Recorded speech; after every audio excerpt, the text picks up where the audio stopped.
Hello, my friends. My name is Rick Witt, and I am the Libertarian congressional candidate for Congressional District Number 1, New York. That's the majority of Suffolk County on Long Island. Some of us know it as what we call Peconic County, but I am running for the federal office of congressman. I have never been a politician. I have been politically active. I have kept abreast of what was going on. In 1964, I read a book at 10 years old. It was called Monday, a Call of Treason, and it pointed out the corruption that was affecting our government. Our forefathers warned about that.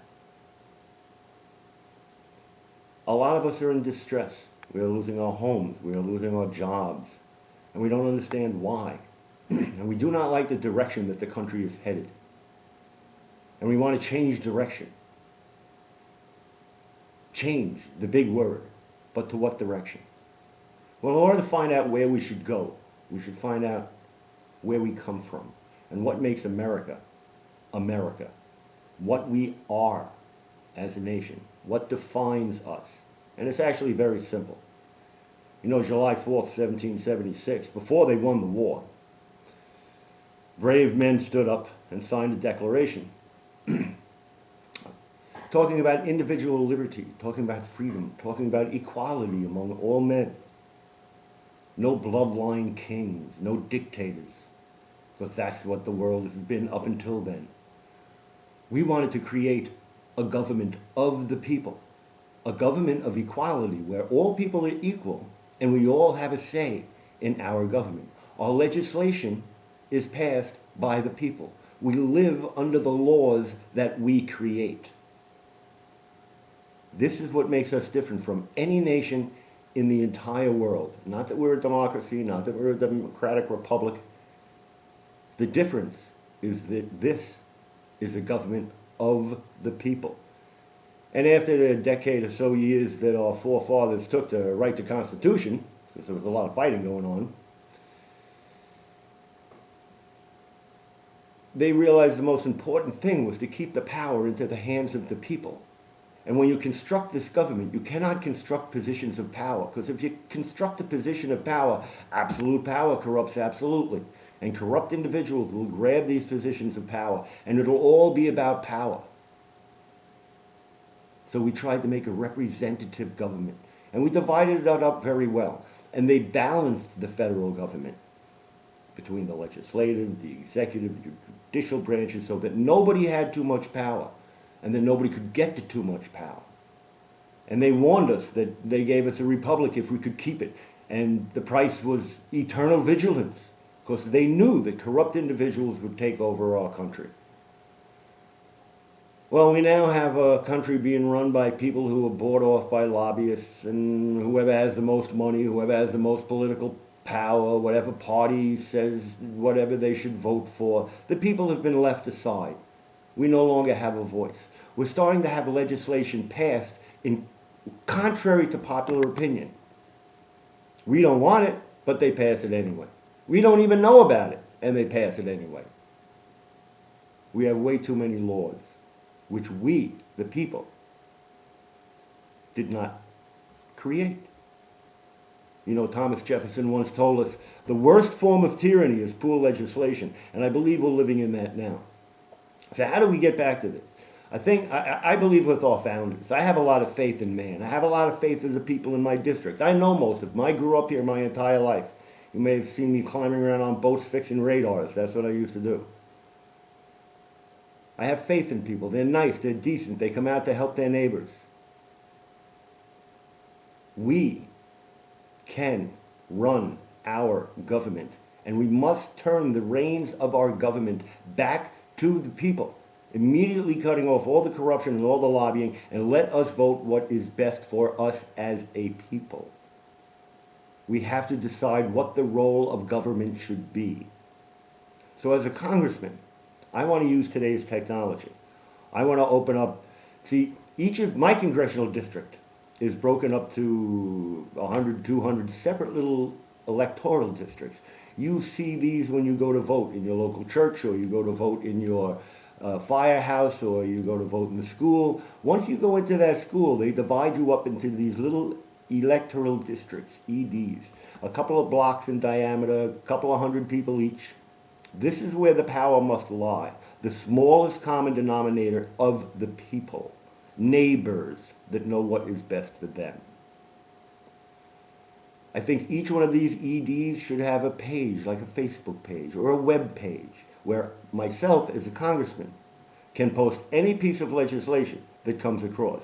And then it's up to you to debate the issue, talk about the issue, decide on the issue, and then vote on the issue. Time is moving fast. We can't vote every 2 years. Let's face it, most of us are online now. We use PayPal, we buy things from eBay for $1, and we don't lose that. I think we can use that same system locally to vote, keeping it to the electoral district. So you make sure your little district is honest in its voting. And we can use our library for paper ballots. And we can use our library for people who aren't online. But we have to turn this government back over to the people and find out what the people want. And we have to ask ourselves what the role of government should be, and we should start removing agencies. Let's face it, right now we have a corrupt institution with a printing press, which is basically stealing from us.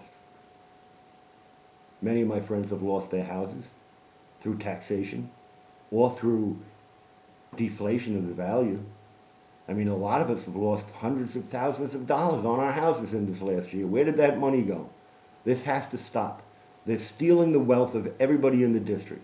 I'm seeing more stores close up, more expensive for everybody doing business. We, the people, have to get a hand on our regulations.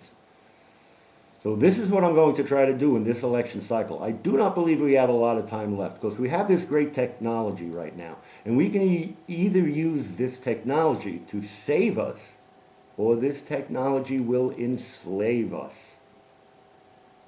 We have the answer. The American people are good, decent people. We can fix this country, but we have to do it as a nation, as what makes us different from any other nation in the world, in the history of man. This is a government of the people, but it only works if you people get involved. I told the libertarians, I said, look, you want me to be a congressman? What do you expect me to do? You really think I can fix this? I just read a book by another congressman who was in there who said, look, freshman congressmen, they don't even talk to for the first 10 years. At that point, why would you even vote for me? You go for the status quo. Actually, most of you don't even vote anymore. The apathy is killing this country, but a lot of us have given up because we don't feel we have a voice. The voice is given to the people. The only way we can get a voice is to get a group of people together and start screaming and jumping up and down. But even that is just a minority. So we have to go back to all our groups, all of our little projects, all our Campaign for Liberties, our 912 projects, our CSAs, all the projects here in my district, and all the little clubs, and all the little lodges. And you people have to run your government, and I will make that possible for you. And I will be your Freedom of Information Act. And I will start giving you balance sheets of these agencies. And we're going to decide whether we should keep the Department of Education or we should keep that at the state level. I think we need that discussion. We need that vote. I think we should decide whether we should keep the Department of Energy and what they have done. Most of us have been in business. We know what a review is all about. In 5 years, the big guy calls you into the desk and says, well, let me see how good you've been doing. I don't know if we're going to let you continue. Well, I think this is what we have to do to our federal government. We need a review, and this is what I will provide for my district. So get involved. On the site here, you see the join us, contact us, have some house parties. I'll give speeches wherever you want me to. Pass this idea around to your neighbors. This is where I want to get the power, down to the neighbors. We know how to take care of each other. I need people to be a commander of each little district, like a little district commander who will help me set up the little website, the little or Facebook, or whatever we do for that little district, so we can get this flow of information back and forth, and the people can fix this country. If you're not in this district, bring this up to your local district. See if you would like to do it in your part of the country, because I believe we have to do this countrywide, not just in New York. But this is Congressional District 1, New York. Let's start it here. I will turn this federal seat. My job is to make my job obsolete in 10 years. I think 70% of the federal government has become obsolete because of our technology. We hold on to it like a blacksmith. And we don't have to. It's not supposed to be like this. We can build a better society. Man must develop into what he is supposed to be, free and independent. So join up, have a house party, become a district commander, donate some money, and put out some bumper stickers, put out some signs. But this is what I'm going to try to do. It's time to turn this country back to the people again. Immediately. It is the hour of the time. God bless America. And God bless us in our endeavors. Thank you.